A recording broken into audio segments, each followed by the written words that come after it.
দুর্নীতি দমন কমিশন থেকে চাকরিচ্যুত কর্মকর্তা সাবেক উপসহকারী পরিচালক মোহাম্মদ শরীফ উদ্দিনের চাকরি ফেরতের নির্দেশ দিয়েছে হাইকোর্ট। সেই সঙ্গে চাকরিচ্যুতকালীন সময় পাওনা বেতন ও অন্যান্য সুযোগ সুবিধাও দেওয়ার নির্দেশ দেওয়া হয়েছে। বুধবার হাইকোর্টের একটি ডিভিশন বেঞ্চ এই নির্দেশ দেন। আরও জানাচ্ছেন শৈকুল সাদিক। দায়িত্ব পালনকালে আলোচিত ছিলেন দুর্নীতি দমন কমিশনের উপসহকারী পরিচালক শরীফ উদ্দিন। অনিয়মের অভিযোগে 2023 সালের 16 ফেব্রুয়ারি চাকরিচ্যুত হয় তাকে। দুদকের সেই সিদ্ধান্তকে চ্যালেঞ্জ করে রিট করলে রুল জারি করে হাইকোর্ট। সেই রুল নিষ্পত্তি করে বুধবার হাইকোর্ট শরীফকে চাকরি ফিরিয়ে দিতে দুদককে নির্দেশ দিয়েছে।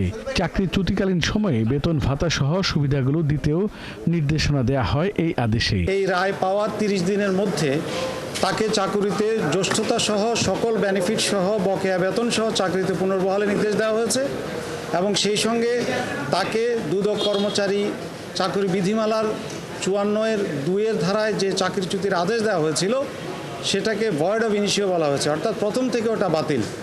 এবং এই ডিক্লেয়ার করা হয়েছে মাননীয় আদালত কর্তৃক যে ধরে নেওয়া হবে যে তিনি সবসময় চাকরিতে বহাল ছিলেন, এভাবেই তাকে ট্রিট করতে হবে। দীর্ঘ আইনি লড়াই শেষে চাকরি ফিরে পাওয়ার আদেশে সন্তোষ জানিয়েছেন শরীফ উদ্দিন।